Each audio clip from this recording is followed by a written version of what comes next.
Time is changing, and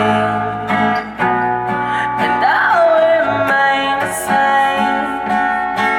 I'm just aging, and life's on the other side of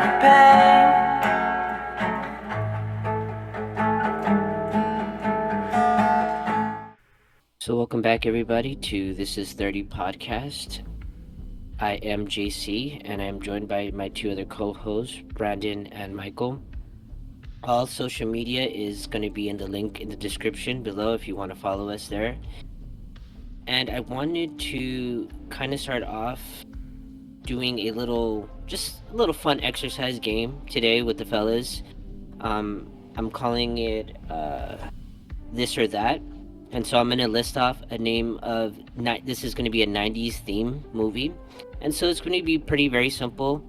I'm going to ask Brandon movie A or movie B. And you have to pick one that you're going to keep and the other one's going to be erased from history and never seen again. I think that this game is going to be fun. I wanted to see how they feel about these specific movies. It's not a lot. It's a little small list. And see where it goes from there. Awesome, let's do it. All right, I'm game.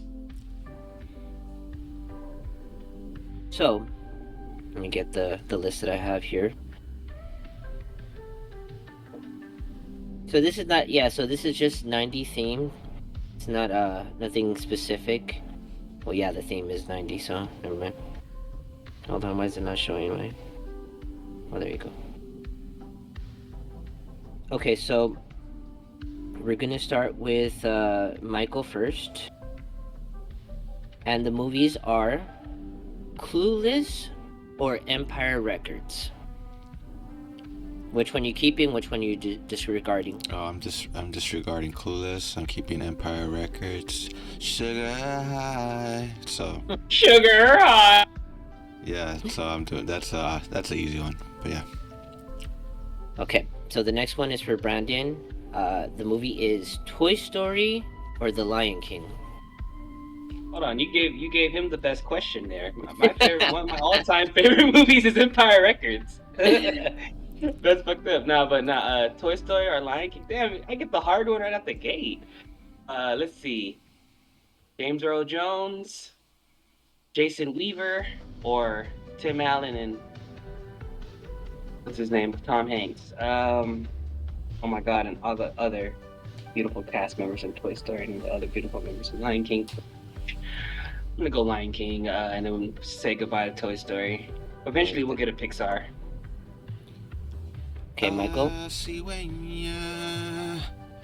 The next one for you is Pulp Fiction or Reservoir Dogs. Oh, that's both Quentin Tarantino great movies, but definitely Pulp Fiction defined an era of filmmaking for me, so Pulp Fiction is definitely gonna triumph over Reservoir Dogs, but that was Tarantino's first, so it was rough, but Pulp Fiction is almost a perfected movie.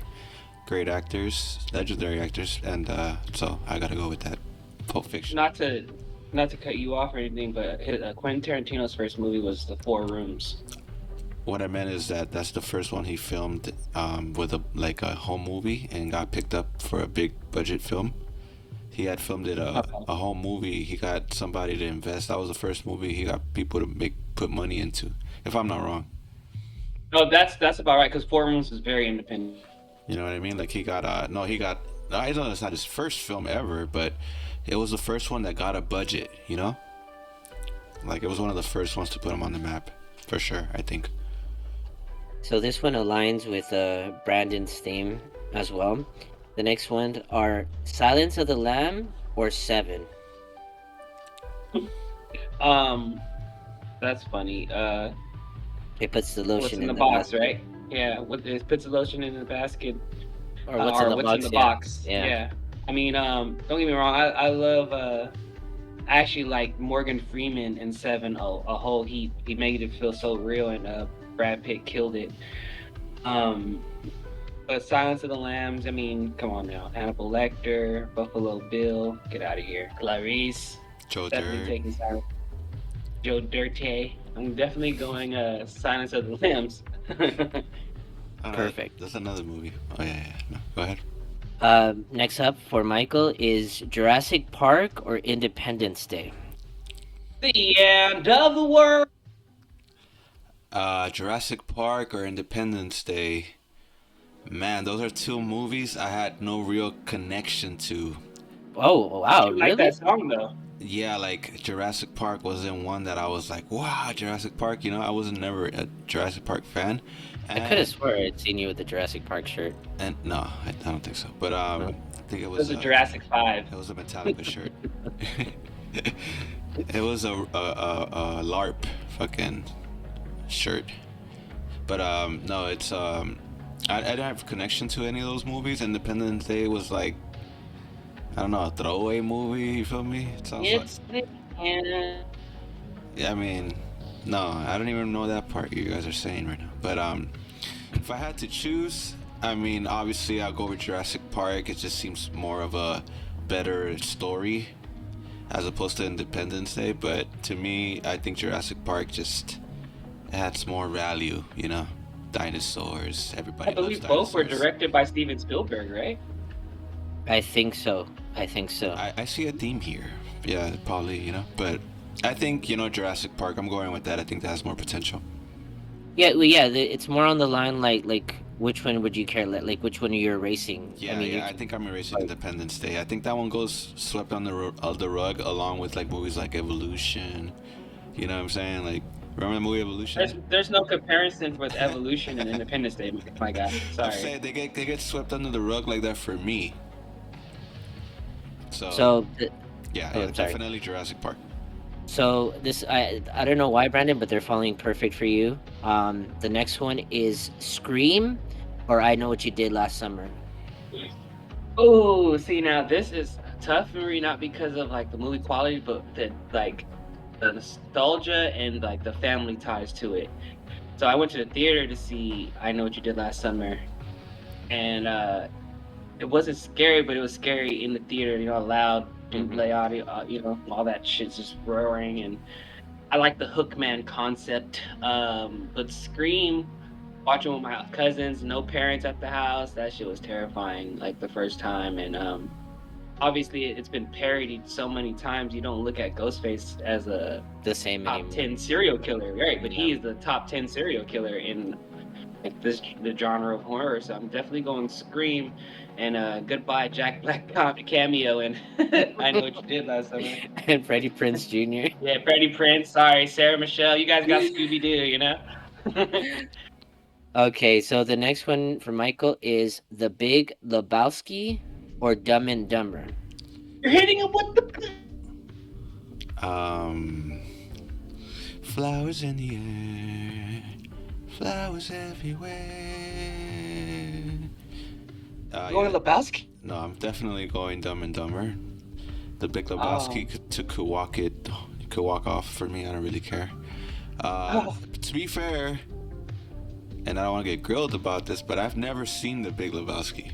Oh, same here. I've never really watched down and So saw that movie. I live so- my life perfectly fine without it. You know what I mean? And I still have a crush to this day. To this day, I have a crush on that girl that what's his name? The dumb and Jim Carrey was chasing all the way up there to to Nevada and stuff, Reno, or wherever the hell they were. Aspen. Aspen, sorry, yeah. I still have a crush on that girl. Like, just imagine my little 10-year-old mind. There's that scene where like something blows and you can see her ass. You remember that? Yeah. Oh Yeah. my god, like I still remember that. But yeah, definitely Dumb and Dumber. It was a better movie. It was funny as hell. Countless moments. They say it's the better movie. You've never seen Big Lebowski. Well, that's the thing. If I haven't seen Big Lebowski, and I don't, that just kind of goes to show that it maybe not important to me, at least. Yeah. Okay, so the Yeah, next yeah. one we're going with Brandon. Romeo and Juliet, obviously the one with Leo DiCaprio, or 10 Things I Hate About You. Damn, wait, you gotta do me like that. That's cold blooded. First of all, Romeo and Juliet, the '90s version. really dope. It was modern times, and they just so happened to use the old literature Mm-hmm. and really followed it, and they had a star-studded cast, and so that's why it's so amazing. I mean, John Leguizamo killed as cousin. I think he was a Capulet, if I'm not mistaken, and Correct. yeah, and he was definitely one of my favorite characters in that. As and then 10 Things I Hate About You. Now, come on now. I think I still like listen to the soundtrack to this movie. So at the end of the day, I mean, I'm the Lord of the Dance. Uh, like I quote this movie so much too. So I'm gonna go. I feel so bad, like not taking Romeo and Juliet because I like really love that movie. But I'll go 10 Things I Hate About You. I mean, R.I.P. Heath Ledger. Okay. We're down to the last two, four actually. Well, yeah, the last two ones. Michael, you're getting Goodfellas or Shawshank Redemption. Goodfellas. Oh, okay, that was quick. You didn't need to think about that one, huh? Nah, Martin Scorsese, masterclass, and but Shawshank is a good movie, but I just don't feel it stacks up to Goodfellas and the personalities that shine through in that movie, and the cinematography. It's like second to none when it comes to filmmaking. The Goodfellas is a staple in filmmaking, and it's hard to beat. You, That movie's you, gonna compete for the next 200 years. you don't like Morgan Freeman's voiceover? Andy Dufresne was a young man that came to me in Andy 1970. was Andy. not. Yeah, I don't know what he says, but yeah, it was okay. He made it out of there. I liked Shawshank. You know, You gotta quote the most memorable line. He said, "You gotta get busy living, get busy dying." yeah. But it is what it is. Like I think that Goodfellas is definitely. You can live Oh without it. yeah, yeah, yeah, yeah. I can't Okay, live without Goodfellas, bro. to round this off, this is the I last one second that. for I Brandon. would. Mhm. So the movies are The Matrix or Fight Club. Without the Matrix, there's no Enigma, so I'm going Matrix. Okay. But this is well documented. Michael knows that. Like, if the Matrix doesn't happen, the Matrix 2 doesn't come out, and POD doesn't make that song, "Sleeping Awake," which when Awakens I'm the Enigma. listening, I mean, no, it's the lyric is literally translate the symbols Enigma, and then I made that a beat, and Oh, then that okay. was my nickname. Yeah, So it's obviously a good franchise, and Fight Club, I mean, is cool. You feel me? But that's something I didn't like catch on in Fight Club. My friend literally named Beta. his band. My friend, okay, relax there. My friend literally named his band Tyler Durden. You know what I'm saying? So like, Amazing. right? So I wasn't on that tip, so it's all good.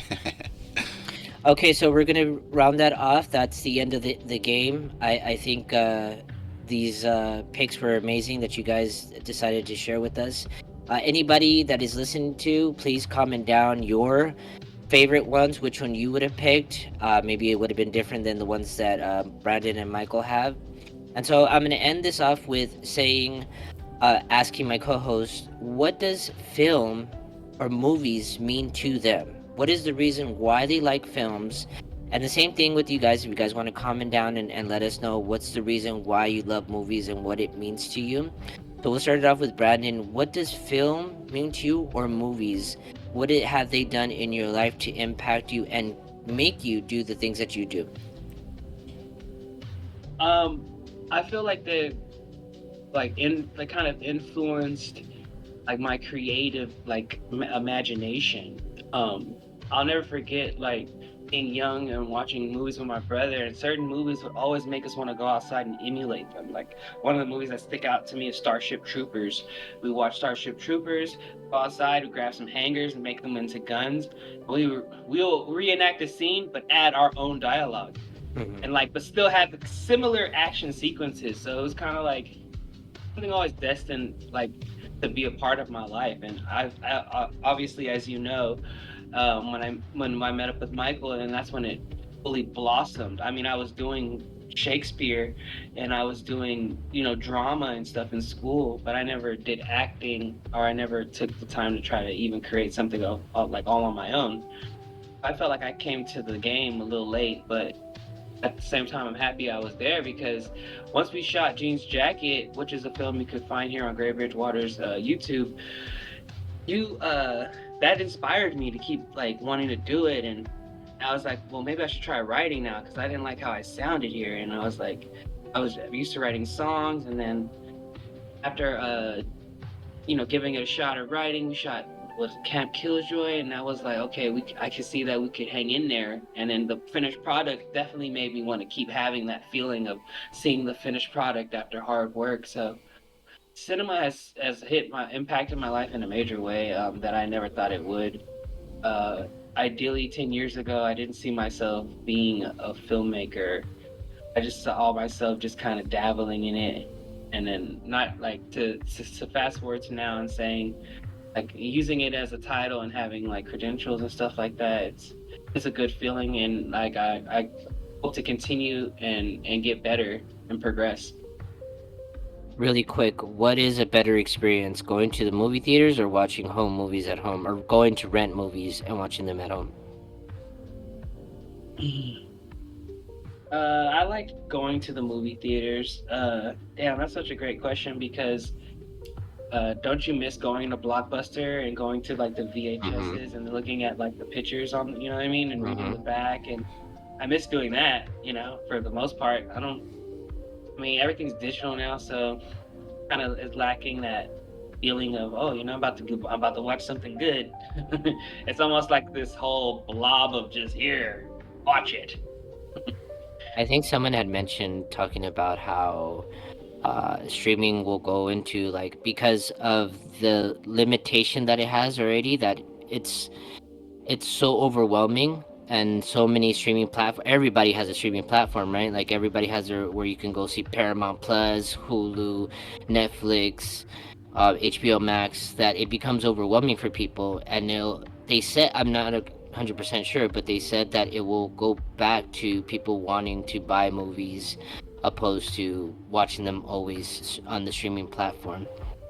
Well, it's gonna be cheaper to buy DVDs and just have a DVD player. You know what I mean? Like as opposed to like keep paying this monthly subscription that they secretly like low key. Oh yeah, we're just gonna raise it a few bucks every few Mm-hmm. months. Mm-hmm. And then you look, and then you're paying $30 a month for a Paramount Plus for a Paramount Plus streaming app that you only wanted to watch like two things on. You didn't, you know what I'm saying? Mm-hmm. You're not watching Yeah. series on there. Like for me, I have a few like, and I know I should cancel some because I'm like, why do I have this? Like I got this for like Mortal Kombat. I've been watched it, Mm-hmm. you know? It's like, what am Yeah. I doing? Like, but one of them for sure is like something I'm gonna keep until they move is Peacock because I watch wrestling, so I definitely keep that on deck for WWE. That's how I watch the pay-per-views. It's so funny that Peacock is like the ambassador for wrestling. I wouldn't think, like, I think of Peacock, I think The Office, like I think Right, of it's that, NBC, yeah. but I So had no idea that wrestling was like a big thing on Peacock too. I totally forgot I about think that. they must have bought it from because they had their own network. They had the WWE network, but I think they sold that to NBC if I'm not mistaken. I'm not sure. Don't quote me on that, guys. So Michael, you coming from a different angle, not so much of an actor angle, but a guy that filmed and was recording a lot of these things, or a lot of the movies that we did with you. So what does filmmaking mean to you, and what initially drove you to start filming or being a director on, or a producer on that end? Yes. Well, film to me is the closest thing we have to a time machine. It's a moment in time that we can never get back, and it's capturing the essence of an era, the essence of a decade. You could, just by looking at a certain film, you know what decade it comes from.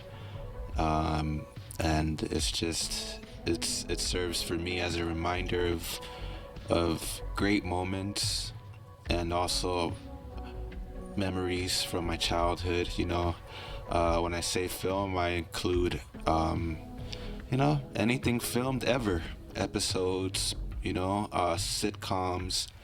So to me, film is just, to me, it's probably one of the greatest inventions ever, because without it, I don't think, if this world just blew up one day and aliens came over here one day and they found it, they would never know what happened if there was no film. Like the same way that we don't know what happened 3,000 years ago because the camera wasn't invented yet. That has to be one of the most amazing inventions ever, to be able to capture time in such a way. I think it's probably one of the best inventions humankind has ever figured out. And I love that technology. I love filmmaking. I've been a filmmaker for 10 years now, so I love it in a sense that I'm in love with it. I practice it on my own time. I don't do it. The way I come from it, about it, is that I don't do it for work. I don't do it for things like that. I do it because I'm interested in it, and I do it to kind of just get a thrill for myself. So it's a very personal love for me, and yeah, filmmaking is what makes the world go round, in my opinion. That's what we see every day. You open up your phone, you see film, you see some type of content, so it runs the world. I think if we never saw videos again, it would be a very different world. So you can't say the same with music. Like, music could disappear, and I think the world still runs just fine. But you get rid of video, anything that could capture anything, you don't get news, you don't get nothing. So film has really took over the world, and we see it all the time. And well, I love it. I love film. And I would say, tying back to what I had asked Brandon, for like saying which experience or what would you prefer, is going to the movies or renting movies. For me, it's honestly, genuinely a really hard question now that I had thought about it, and I was sitting here contemplating on which one. But I guess going to the movie theaters is a little bit more of a memorable experience because of the people that you've gone with, and the whole experience of seeing it on the big screen, so-called the big screen. And it reminds me of a story that I went one time with Melvin. Michael knows Melvin, and Twiggy. this other, yeah, You other fucked guy. up. Brandon knows him too. That's the you Oh. fucked up guy. Remember Okay. Brandon? Oh, go ahead. Yeah, that's the only way I know him as. Yeah, that's that guy. Oh, Yeah. go ahead. Yeah, so it was really quick. It's just it reminds me of one time going with them to go see, I think it was Return of the King, Lord of the Rings, and we went to like a very dingy fucking movie theater that was on Santa Monica. It's closed down now, but it was really cheap, so that's why we went there. And I remember just like we were like we had no money. Like, the only money we had was for the tickets, and we wanted to go see the movie. And so I remember literally, like, I don't Ivan, which was the other guy that we were with, came up with this idea of mixing.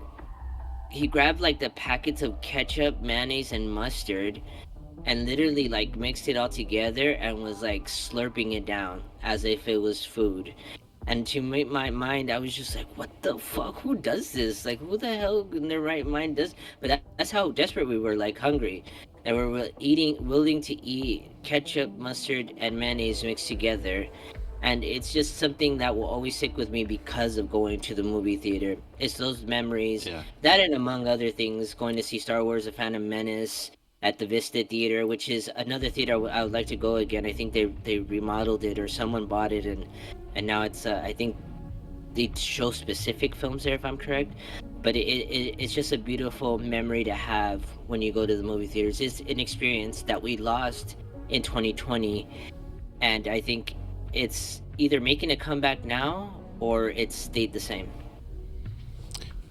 Yeah, I agree. Like, there's nothing like a movie showing, I think that's the best way to watch a movie. It's amongst people, you get to see reactions. It's what cinema is all about. Back in the day, you couldn't afford the luxury of taking a movie home, People didn't have projectors and all that to watch films. Yeah, or even in the 80s and early 90s, people didn't have VCRs, people didn't have, Our TVs. or So TVs. people go to their neighbor's house to watch the game or some Yeah. important news, and Like, there was that one guy who did or something, But no, what it just reminds me of a story too. It's kind of like a movie story. Like, we went to the movies too, me and Brandon. Remember I swear I was thinking this. we went to the movies. For the witch, right? Yeah, for The Witch. We're like, let's. Oh, it looks like a classic take on a horror film, you know, like The Witch. I know what story you're gonna I tell know, too. I know, and so it's just me and Brandon, right? And then we just see this girl walk in, and she sits like in the same row, just a couple seats down. And I could see her from my peripheral, you know. She just sits down, and she's right there, and she starts popping out a book, and she starts reading it, and I'm looking over, like I didn't really look over, but I could see her from my peripheral, and I was thinking, damn, you know, what kind of girl comes to the movies alone? Like, why does she? You know, it's interesting, very interesting girl. I don't like. I would never come to the movies alone. I was just in my mind about it, and then she pops out the book. I was like, and she's an intellectual man, like you know how guys are. They start falling in love with seeing certain things, and I'm just in my head about the whole thing, bro. I'm already picturing, what if I made a move? What kind of life am I passing on right now? Like should I make a move? Is this a sign? Like, she's alone. I'm here with Brandon. This is the time, you know, like, and then while I'm doing all that, I just see some fucking guy walk in, like overloaded with snacks and popcorn and Twizzlers and shit, and like 2 large ass Cokes, and you know they be giving you those 2 liters, fucking. So that he's walking in overwhelmed, right? He's like, babe, I got you, I got you your snacks. Like juggling that shit. And the girl goes like, oh, all right, babe, and like she had the super paisa voice. And I was like, and I look over, the girl was not in at all. You feel me? Like, Oh, it's beautiful. and I was just like, oh my god. I was like, this is what I get for fucking being in my head, you know? What's funny is that he was doing that like in his own world. I'm over here, it's like, God, this is the worst horror movie I've ever seen. I'm trying. No. This was before the movie even started. Once the movie started, I gave up already. You feel me? Like, No, yeah, I feel you. I'm not. I was wasn't during the even aware that previews. you were. I wasn't even aware that was That was going on. happening, You yeah. told me after. Yeah, that's what made it so funny to me. my guy walked in with $15 $15 plus For real. plus interest. Plus interest for the 2 Cokes. $15 plus interest. He came in like the juggler. He was like, I'm trying to tell you, and I was like, babe, he had a lisp too. He was like, babe, I got the tooth. just seeing him come in, but I wasn't. You know what I'm saying? I'm just like, oh, just the couple's over there. That's cool.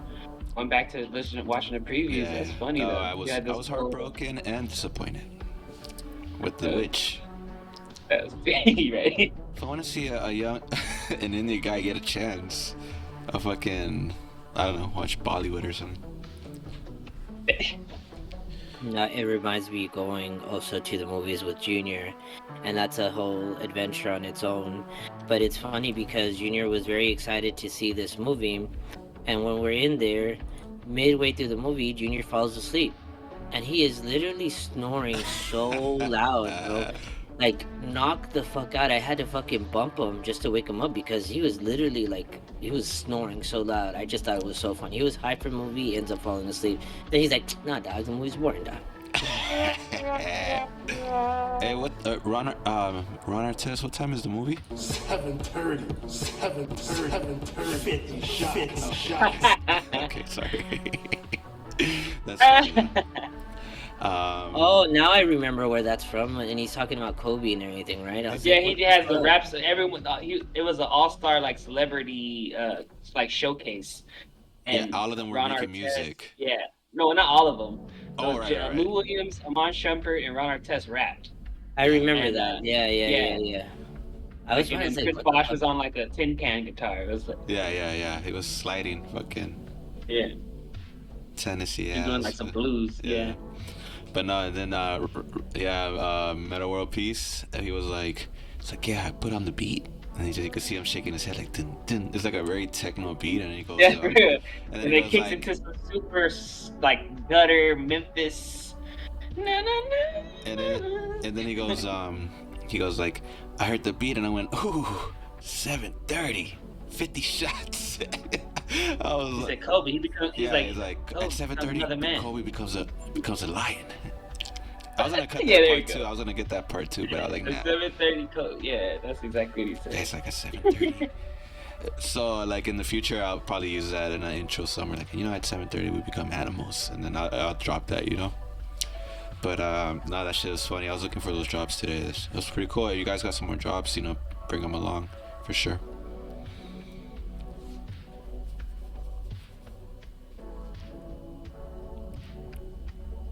So Might as well just while we have a short little intermission, might as well give some flowers to the Boston Celtics as they captured their 18th championship.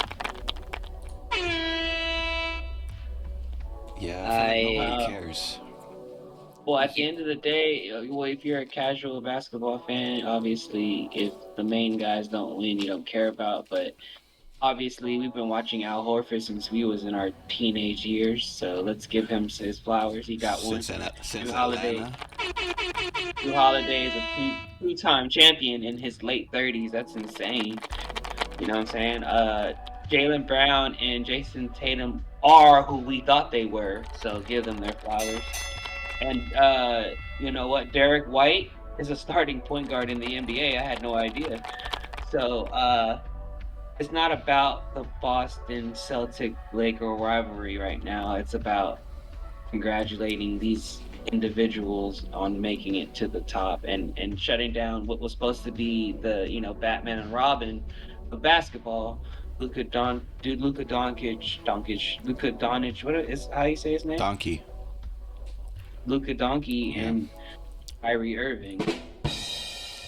But what does Mark think about this? As far as my knowledge here, everything seems professional. You guys have a nice day. Oh, okay, I see. Jason, let me ask you, did you see Jason Tatum when they had the mic on him when he won? Did you think he was trying like hard to make that moment like KG? Like, anything's possible. Yes, he was, and he saw it on fucking TikTok. I was like, bro, it's not Kevin Garnett. No, I will say this. I'm not mad at the fact.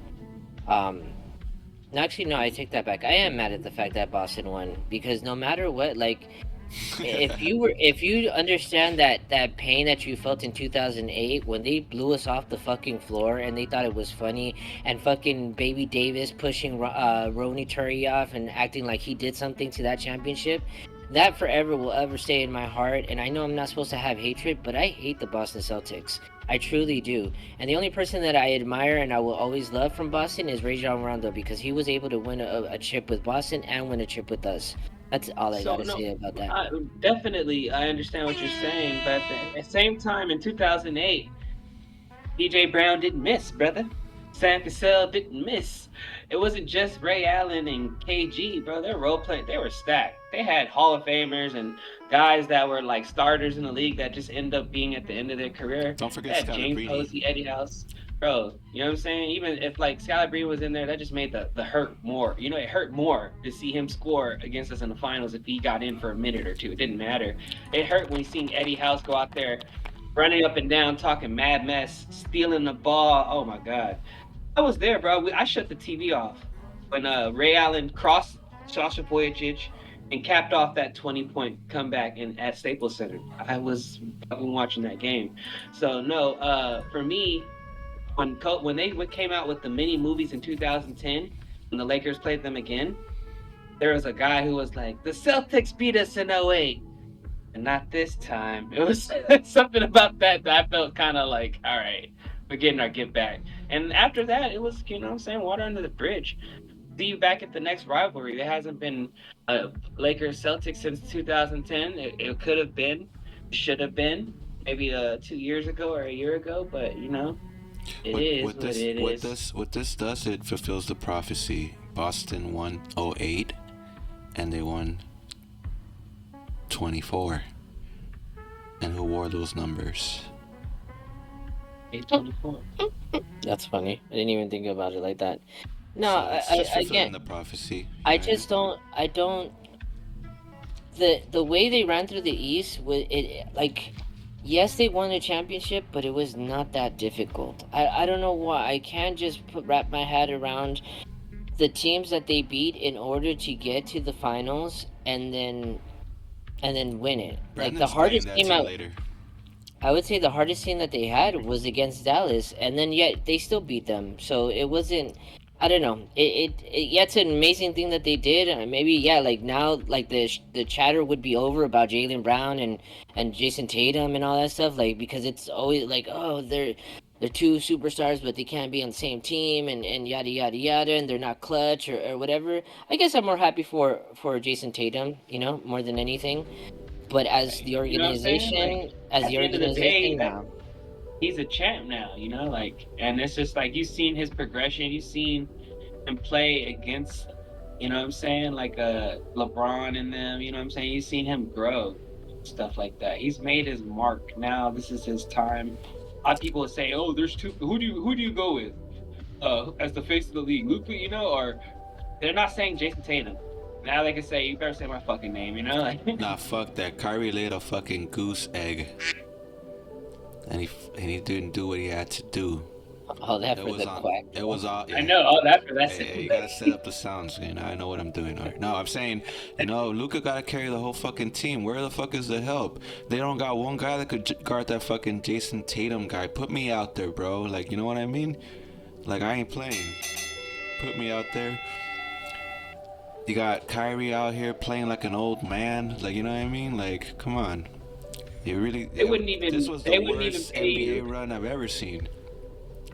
They wouldn't even pay you $15. $15. They wouldn't give. Plus interest. I talked to the Aryans, dog. You know what I mean? I think Dallas had a stronger run to the finals than Boston did. It was a lot harder in the West than it was in the East. Oh, definitely. And take into accountability that Boston is stacked, bro. They might have no names, but they got people who could do what they're set to do. They got They got a guy out there. I think, like you said, White could be a starting point guard. They got him just throwing them up out there, like. And He averaged 16 points a game. He's not throwing them up. He's shooting it. that's what I'm saying. But to me, it's like you got a guy coming off the bench throwing. Who the fuck is Dallas' sixth guy? They don't even have a top five, bro. Like. Hardaway Jr. No, you know what? You have to get it the harder way. No, you know what this reminds me of? That podcast with Gilbert Arenas. Yeah. That shit is so fucking hilarious to me because these fools, him, Kevin Martin, is it Kenyon Martin? Kenyon Martin and Canyon. McCants, Rashad I think his name? McCants. Yeah, Rashad McCants. bro, they could be going at it, bro. I swear. And then Gilbert Arenas pisses me off because he swear to God he thinks he knows it all, but it's but so that's why funny. I come off like that right now. You feel me? Like, I was like, hey, fuck that. Like, but I don't really care, honestly. But it was cool. I mean, It was my I least seen favorite. Skip over there high fiving Paul Pierce, though. I did see that. Like, It's just cool to see different hating teams ass fucking compete in the Skip. playoffs. I mean, compete in the championship game. It's like you guys got to remember, for a cool minute, we were in a chokehold with Warriors and Cavs. Like a chokehold. 4, 5. But those finals were epic, though. Well, it's because it was like the narrative of it. But you look at it now, that shit is not the recipe anymore. You can't just join a team and look at Durant. He's joined all these teams, bro, and can't replicate the same success. You feel me? Like Durant is too busy responding to his Twitter followers. The people right now are building from the ground up. All the teams we used to make fun of, like they got draft picks. Now they're like the top teams in the NBA, like the Oklahoma Thunder, the Sacramento Kings, the Indiana Pacers. Like You forgot Minnesota too as well. Minnesota. You know what I mean? But Minnesota has been on the uphill since they got Ant and Mike Conley Jr. No, it's hard to really like that whole discussion. Who's like the next face of the NBA? There's so many potentials of who can be the best face, but I don't think anybody really wants it like that, or nobody has the charisma other than Anthony Edwards to do that. Then he's the face. I mean, yeah, if he goes, yeah, he can easily be it, but He's gonna win a championship, bro. He got Minnesota to some place they've been itching for years. Like, you know what I'm saying? He helped them win their first playoff series in a long ass time. Like the only person, the last time they did that, KG. Yeah, I was gonna say that. Yeah, G. Not even Kevin Love could shoot him out of that. I'll to kind of end this off, but I did want to like mention this as well. I'll bring it back to 2008. I'll never forget. I had literally got like cable for the very first time, and I had got like the all access thing, right, or something like that, like where I can see like all the games and stuff. And I'll never forget they were doing like the whole when the big three came with Allen and Pierce and Garnett. And I was like, man, this looks like it's gonna be a good team, you know. I was just thinking to myself, the very first game, I think they played the Charlotte Bobcats at the time, and Ray Allen hits a three to win the game. I was like, oh, it's over. It's over. They're gonna win. Like it was just amazing how well that team came. So better than Miami's big three. Like they clicked a lot better than Miami's big three, if that makes any sense. Like their run was a lot better than LeBron, Dwayne Wade's, and Chris Bosh's run. They won 2 rings. Look, I haven't looked forward to basketball. I haven't looked. Yeah, but that came the second year though. When they first got Kevin Garnett and Ray Allen got together, that Boston team, they won the championship that year. It didn't. Yeah, I mean, out of their 5 seasons together, that was it. C'est la vie. No, but okay. Also, there's another thing. They were at the Taylor end of their career, opposed to them, Chris Bosh and LeBron and Miami being almost at the prime of their career. I haven't looked forward to basketball since Kobe. 730, 50 shots. Guys, I do want to bring something up. Very interesting list I was thinking about today because, growing up, I always wanted to be a rock star, and I believed, or at least in the back of my head, that all the great artists die at age 27. I just want to run down the list of the great artists that died at age 27. So, the top of the list, we have Jim Morrison, we have Jimi Hendrix, Kurt Cobain, the father of the blues, Robert Johnson. Honorable mentions, we got, Janis Joplin, Brian Jones, which is the singer for the band that does that song, oh, it's magic, So it's funny because I had this, like, in the back of my head, I was like, oh, is something gonna happen to me at 27? Stupid thoughts, right? But it's just crazy to see that there is a so-called list of great artists who don't make it past 27. So I just kind of want to get your guys' thoughts on that. What do you guys think about that? What do you think that is? I don't know what to call that, you know what I mean? Because the circumstances in everyone's death was different. If they all died similar or in the same ballpark, I would say, it's pretty, like, crazy, but it's like a phenomenon at the end of the day because it's unexplainable. You have one guy who was fed up, you don't know his back history, and he killed himself. You have another person here who needed drugs to, suffice whatever pain he was hiding inside, you know what I mean? So you got one guy who supposedly sold his soul to the devil, so eventually his time was to give his soul, supposedly.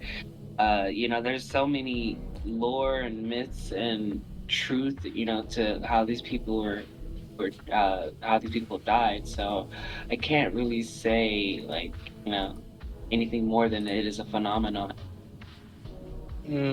Okay, so I would say, I think if you're looking at it in that aspect, yes.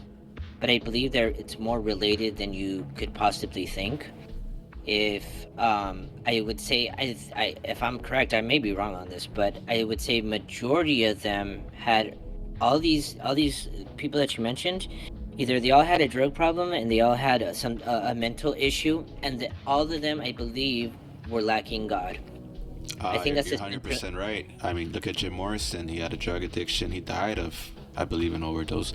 Kurt Cobain, he shot himself, suicide. So that's so yeah. You know what so I mean? that's A lack of faith. Then you got Amy Winehouse as well. She had a drug addiction. She died. They trying to make me go. A drug addiction. So a drug addiction means that you don't have God in your life. I'm confused. Hold on. Jimi Hendrix, drug addiction. Janis Joplin, we know she was up to something. Fredo Santana. Fredo Santana, one of Chief Keef's best friends. He's actually in this list. He was, no, advocate. Why'd you pop lean, so hard for that? Because I just see him, and I know who he is. But I wasn't aware that he died at 27. He looked a lot older, but because he looked inflated a little bit because he would drink and lean so much. So yes, they were all lacking God. But if you want to answer Brandon's question about why does as someone who uses drug why is that called a lack of God in their life? Why is that, JC?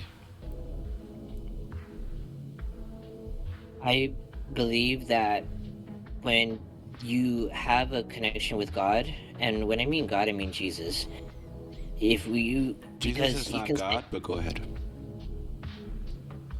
Jesus is God, but the thing is that you can't say God because there's several gods. You can be talking about any God when you say God. You have to be specific on who you're talking about. So if we're saying Jesus is the Son of God, then that's who we're talking about. I'm not talking about, again, you have to be a little bit more specific when we say God, because people have so many different types of gods that it doesn't. But anyways, the point is, what I was trying to get at is the lack of not believing in God, it takes away the shame. And so when you don't have shame and you're not worried about the consequences or your moral value, you don't have moral values, you tend to go off the road and do whatever you want because you're not worried about letting anybody down. You're not worried about letting your father down. If you had that connection with God, in the back of your mind, it gives you more of an idea, like, you know what, should I be doing this? It gives you more of a shame factor, and makes you less want to disappoint the people that you care about. And if you care about God, you have God's genuine love that comes from him, and you don't want to lose that. So if you don't have God in your life, there is no moral values, nothing that you have, no consequences, no shame, and you're free to do all of these things without the repercussion of worrying about anybody telling you anything. It gives you that opportunity just to fuck up and do whatever you want without disappointing anybody. I don't believe that someone with a drug addiction doesn't have God in their life. I disagree with that because all of us on earth, there is no one who's perfect.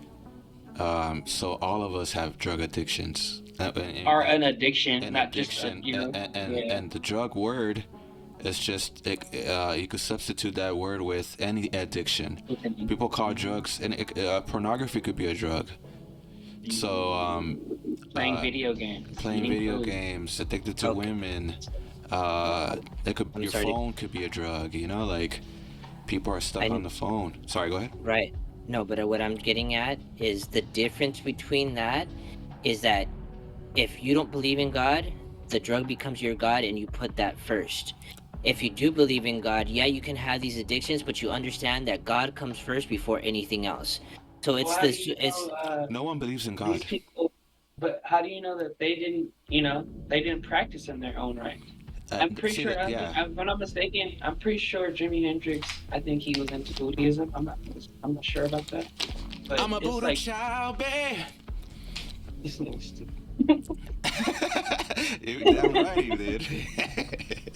So no, I was just saying, like, it's just crazy, like, to think that the reason why they all perished, or they came to their demise, was because their flaws was because of the lack of not believing in God, or not accepting God into their lives. Well, again, it's not the main central focal point of it. There's so many reasons. Like you said, there could be so many aspects and avenues. They could have been molested as they were kids, or they just had a bad abusive family. So I'm just saying that it makes it a lot worse, and it makes it a lot easier to be careless Yeah. when you don't have God in your life, opposed that when you do, it makes you think twice about the actions you're about to do. I remember clearly when I was going out to parties and stuff like that, and when I first started smoking, in the back of my, even though I didn't believe in God, I didn't care about God. I already dropped that one, so stop. You died. I before I did things, And I I had it. didn't even. No, my bad. Carlos. You just kept saying the words like. I'm over it. Go ahead. Sorry. That's You were cold. out there in the back of your mind, yeah. All I was just saying is just when I did these things, I thought twice about it because my grandma had mentioned to me about God, and it made me less Give you a conscious. risk less risk in doing specific things because I knew it was a bad thing to do, Yeah. and I knew God was always watching despite of saying I don't believe in any God. So what consequences, what do I have to worry about if there is no such thing as a God? I can just do whatever the fuck I want with no shame. Yeah. I guess what I would like to know or ask from, since you're saying that, is those that claim to have God, why do they continue to do the same things that those that don't have quote unquote God? Why do the ones that have God continue to do the same things? And also um, I believe that God doesn't care about the things you do. He understands that there's something driving you. So I think that God is logical, understands you must grow. These things that we're afraid to do, I believe you go ahead and do them so you can learn your lesson. That's my take. Sometimes it's controversial and stuff, but like I believe, you have to go through those things that you are so afraid of. Because what is heaven or what is God if all you are is afraid of this made up hell in your mind? You think Right, So that I, and just living with shame. It doesn't sound like yeah, a that doesn't quality sound. of life. It sounds dumb. It sounds like something. Well, obviously, like sounds something like moms or Christian moms would say to try to scare you into not wanting to do things and try to control you. But I honestly believe, that well there is no shaming the sinner. There is no well well your question, first of all, your question's all over the place. You didn't have one direct question, but I will tell you this. You're looking at it from the aspect of fear being your enemy instead of your friend. When you're about to jump off a plane and skydive, why do you put a parachute on? so you don't Because you splat. don't. Exactly, because you don't want to die, Yeah, right? yeah. So that fear that you have of dying and falling down, Mm-hmm. it saved your life. It's a good thing. It's not a bad thing. So when I say that, and again, I'll go back to saying it again. It's not so much that you shouldn't do these things and you don't because you continue to do them. You yourself, Michael, stopped smoking and then all of a sudden went back to smoking. Yeah. And I feel like it's still for you to say, "Oh, well, God doesn't care about those things." If He didn't care, He would never mention these things. If someone didn't care about these things, He wouldn't say like, "Well, He says you shouldn't do these things," but obviously He knew we were all going to do them, and Yeah. that's the reason why Jesus Christ is we are saved by grace, not works alone, is because He already understood that we weren't going to So change. why are you So doing works? he had no, nobody's doing, hold on. Yeah. So he sent his son to take all the stuff that we have done. So when God sees us, he sees his son. Not, he doesn't see our dirtiness, our sins and all that stuff. He's looking at his son already that did the work for us. So again, if you put these drugs and these things and your vices first, is the sin. It's not that you're doing the evil stuff or the bad stuff. Is that you're putting it above God first before anything. And it's nothing wrong to have shame. I'm not trembling here. I have my own vices too. I take that energy shot that's like an opioid shot. I'm not saying like, oh, but I'm not dwelling on it. I'm not killing or judging myself over it. It is what it is. If I stop smoking. If it's going to happen, it will happen. If God wants to remove these things, He will. Yeah. But at the same time, I'm not going to sit here and be stressing about it and be like, oh, well, I do this and I still watch porn and da da da. That's what will kill you, is Yeah. overthinking those things. So you say that, but then you're telling me that shame is good. So why don't you Yeah, shame yourself? why don't I shame myself? Yeah, if What you're else saying that do you mean by shame that? is good, fear of God, then why don't you put fear of God in you? you say you have God. Why don't you put fear of God and shame on you to stop those things? Because like I said, I'm not gonna sit there and dwell on it. At the moment, I can't stop. So you put the You fear and quoted, shame to the side. you quoted, no, you quoted, I believe it was Paul that said this. Yeah. I do the things that I'm The not things- supposed yeah, to, yeah. you know? The things I So- want to do, I don't, and the things I don't want to do, I do. It's like something made a home in me. Correct. But so in the back of my mind, I know I shouldn't be doing these things, but and I will.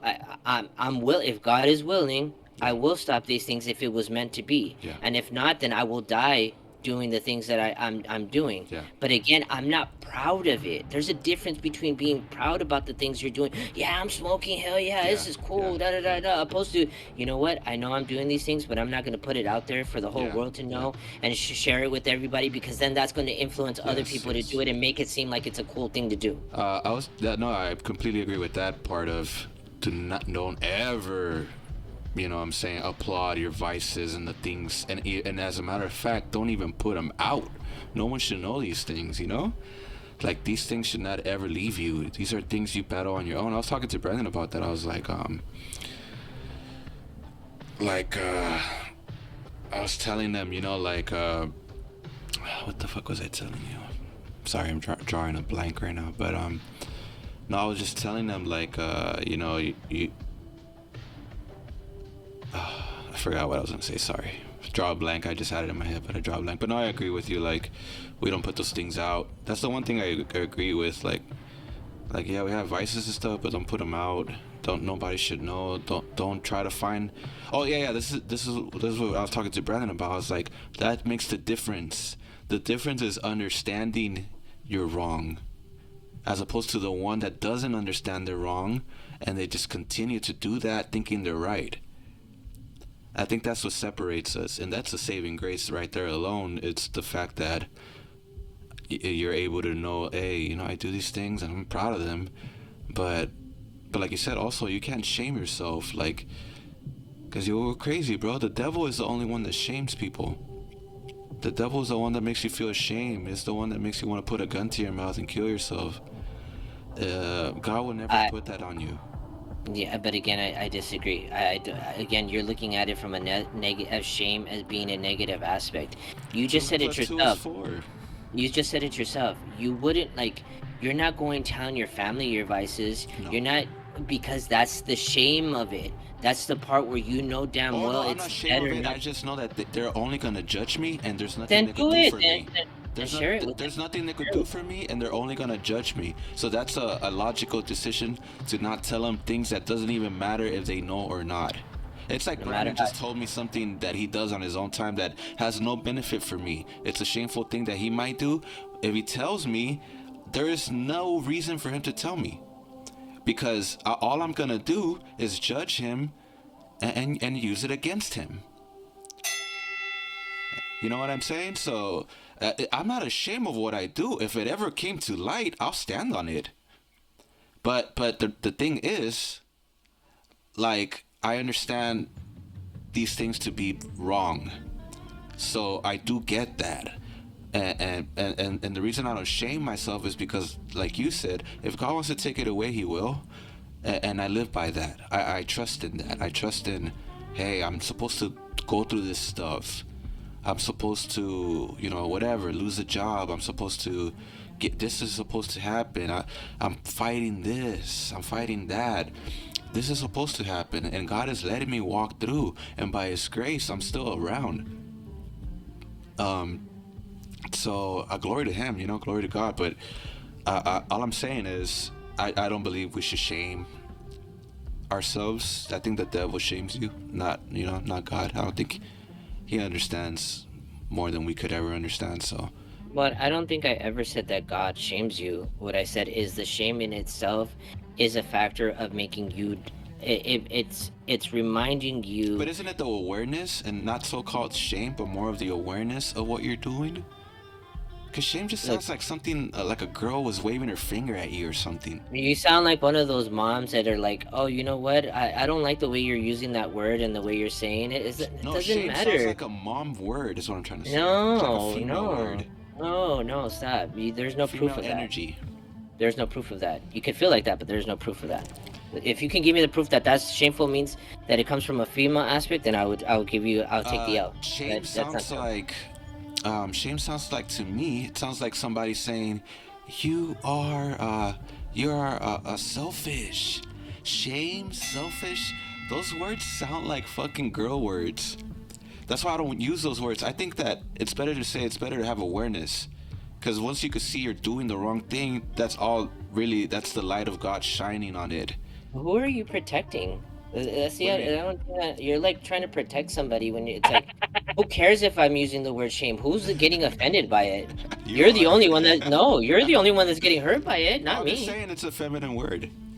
Nah, It's okay, like what's selfish. It's like these are words people like to use to control you. Like, oh, you're selfish. It's like asking for 15 bucks and interest. $15 plus interest. I mean, that's my take on it. You know what I mean? No, I don't know what you mean.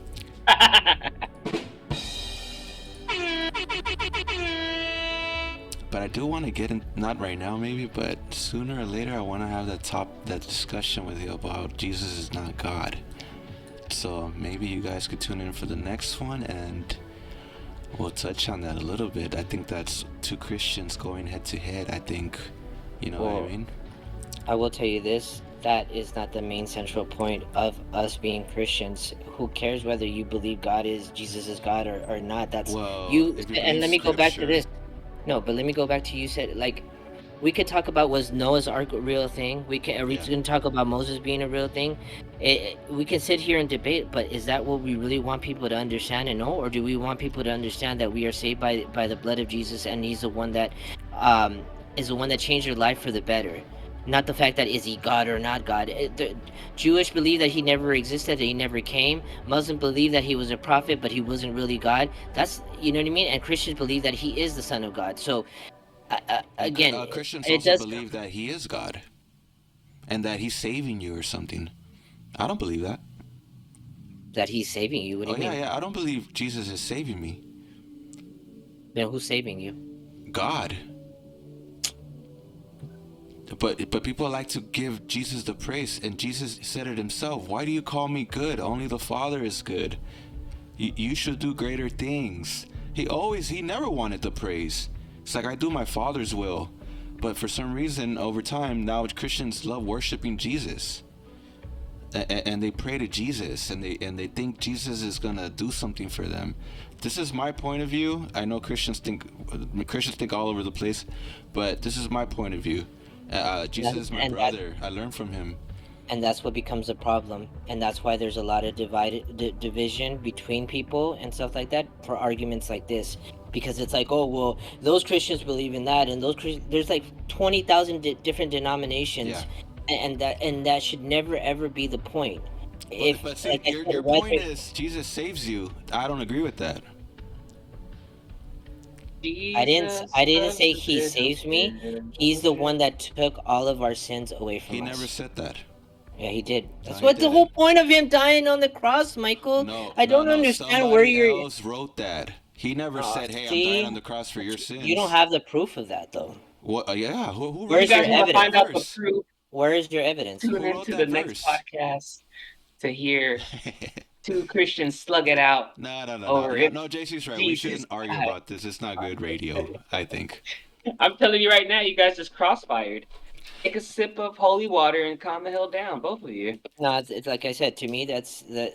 He talks about the devil does that stuff. That's the devil putting things in his mind and telling him to argue about me with that, whether Jesus is God or not. Who gives a fuck? Well, you're the one dropping that. That's why I had to correct you. The devil is everywhere. Hey, Randy, what? The devil. What? Devil is everywhere. All right, guys. We are at an hour and 3 minutes. Just closing thoughts. Oh, go ahead, Brandon. No, go, Brandon. Oh, okay. You know what it is with me, you know what I'm saying? I love coming on the pod and guys just just spill their guts. So, it's always fun for me. And obviously, if you want to see my content, you already know to hit that Enigma_Nova on YouTube. And you want to like and subscribe. Look out for Date Night Anxiety. Thank you. When is that dropping? TBD. Come on. TBE to be announced. TBA. TBD. All right. JC. Always give glory to God, whether if it's going to be Jesus or it's not Jesus, however you want to put it.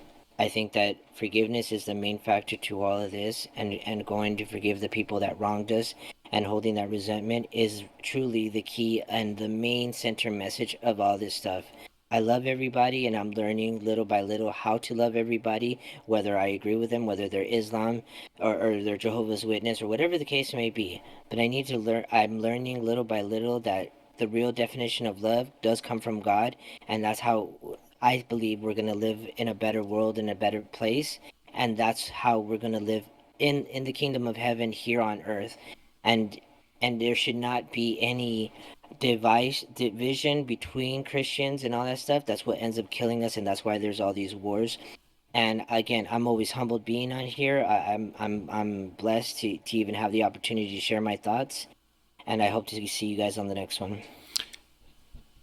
You guys heard it here. All you need is love.